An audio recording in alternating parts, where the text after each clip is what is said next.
clearly, I think across the board, people feel as if mainstream traditional professional media is not doing a sufficient job in response to humanitarian crisis. Primarily, I would argue, because they focus mostly on the if it bleeds, it leads, storytelling, part tragedy, part, humanity piece, blah, blah, blah.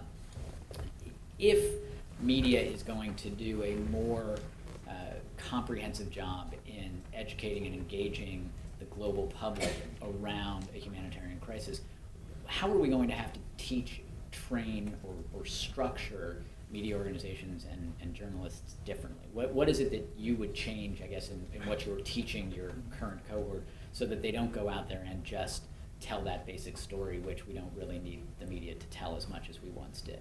Thanks for having me, and now I know who to blame for Shaq's tweet. So it's we found the person. That's right. Yeah, he does them on his own. It's great to be here and to meet all of you. And there's something that I think a lot about. How do we get the media and journalists especially to be thinking differently about the world around us? And I want to say, first of all, that we do have journalists who aren't doing it just the old-fashioned way. Just last night, if you were watching the Oscars, one of my very recent students was nominated for a documentary about the South Pacific and the environmental crisis happening there. It's called Sun Come Up by Jennifer Redfern, class of 2007. And that's an example of someone who just got on a plane and went off to the South Pacific, did a documentary, and nominated for an Oscar. Now, I wish it happened more often, but it doesn't. But just as an example of that, there is a tremendous interest in everything from social justice to humanitarian crisis among young journalists, as there are among older journalists. And the current crisis that journalism itself is going through is part of the story. And as you know, the media landscape is changing very fast. Lots of news organizations are having trouble dispatching people, even for those what you might call a routine story is difficult. So a couple of things that can be done. One is, in the way that we're teaching journalists, is we're trying to teach them how to understand issues both at a macro and micro level, and to get them to be thinking about where some of these issues are, what the origin of some of these problems are, and to try to cover those stories in a longer term basis than not.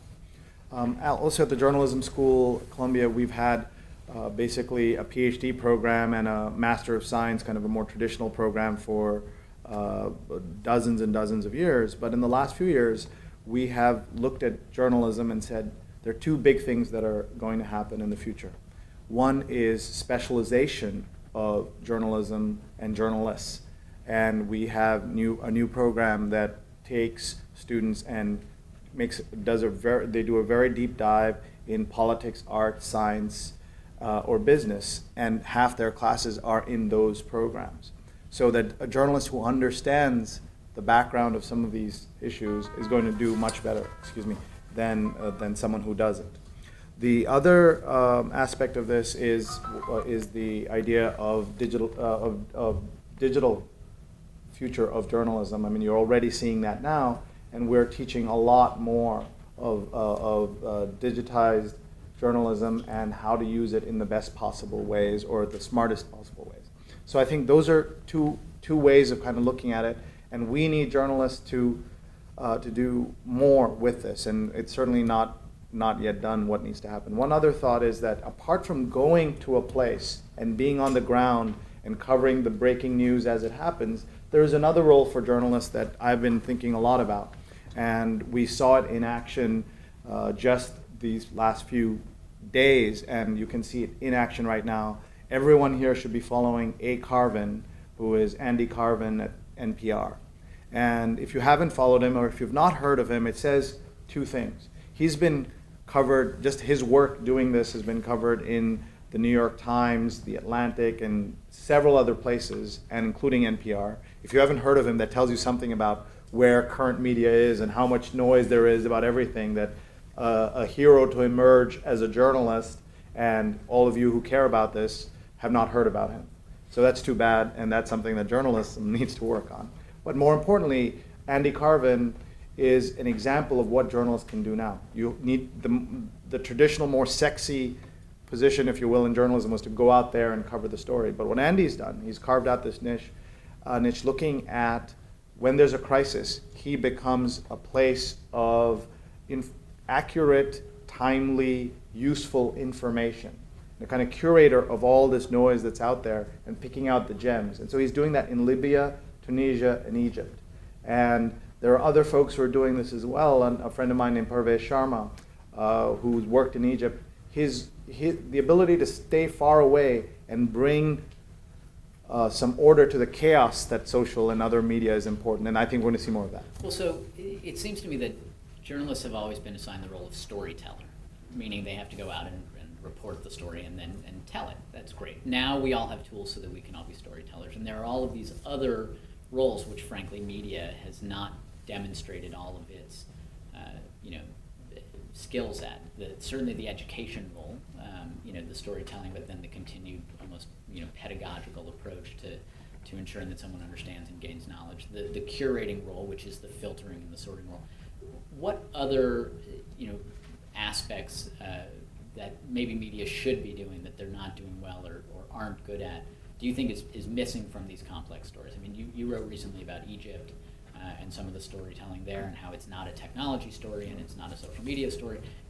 What is it that we're just misapplying the responsibility to media for, or they're missing the boat in doing it well right now? Well, since you mentioned that piece, the 2 points in the piece, I wrote 5 things I learned from watching Egypt and Libya and all of these places. And if you send me an email, I'll be happy to send you a copy of it. My email is sree@sree.net, SREE@SREE.net.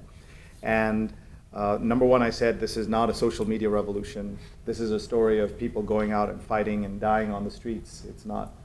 But at the same time, I also said, number 2 thing I learned is that Malcolm Gladwell was wrong. And you may remember this famous October piece he wrote about how social media can't affect social change. And really, it's sort of like social media, what is it good for? Absolutely nothing, is sort of what he said. And I love Malcolm Gladwell, but I said he was wrong, right? I mean, my favorite tweet in this entire process was a tweet from Scott Klein of ProPublica, who said, the government of Egypt shut down the internet so that Malcolm Gladwell wouldn't be wrong. And that tells you something about Malcolm Gladwell's power.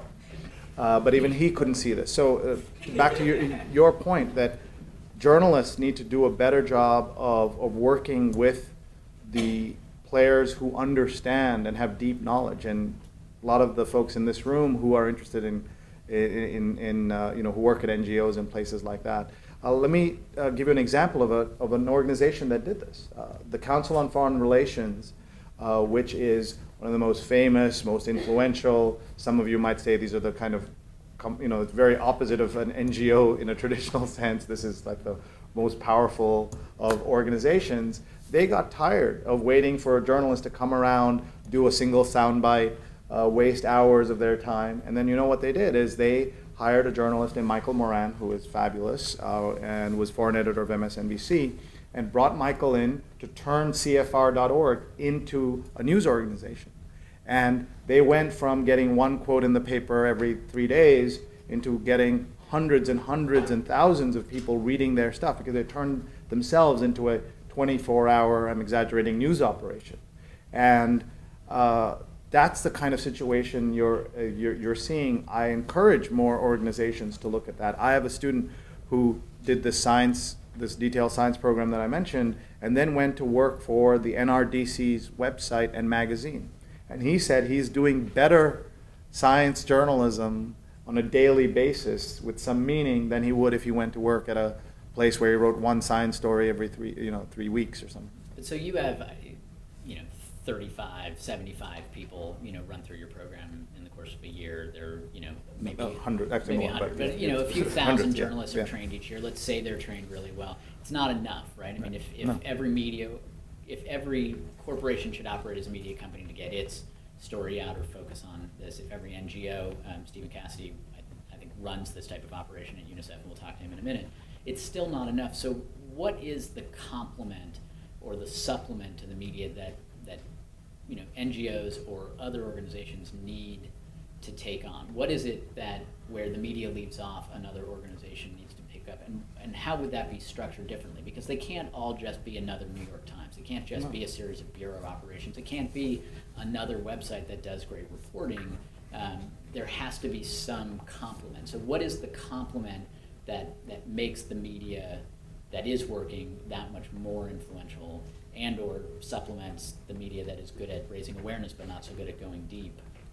Well, you all know this idea of people wanting to take action when they see a news story, right? I like to say that Walter Cronkite, some of you might remember him, many of you won't, sadly, used to say at the end of each show, and that's the way it is. And I love Uncle Walter, but he was lying. You know, he was saying that's the way it is, but what he didn't tell you was, look, this is what we got. You know, 3 people called in sick, the satellite truck was broken, and 4 people were in, couldn't make it in today, or whatever, right? And now, when Katie Couric ends her talk, that's the beginning of the conversation. And I'm frustrated how often a nonprofit that is working on a particular story isn't paying attention to what's happening. And Katie Couric once Katie Couric says something or covers something, that'd be the perfect opportunity for an NGO to step up and have materials that work right around that story and deepen it, extend it, all of that stuff. And they don't do it. And that's because they're not trained. Let's not forget that it's easy to blame the media for everything, but a lot of the PR folks, not present company excluded, but all the PR folks who work at a lot of these NGOs were former journalists, and they're all still thinking in a traditional way, and not enough are trying to do new and interesting ways of doing this stuff. I'm happy to blame everyone. It's worth. One last question very quickly.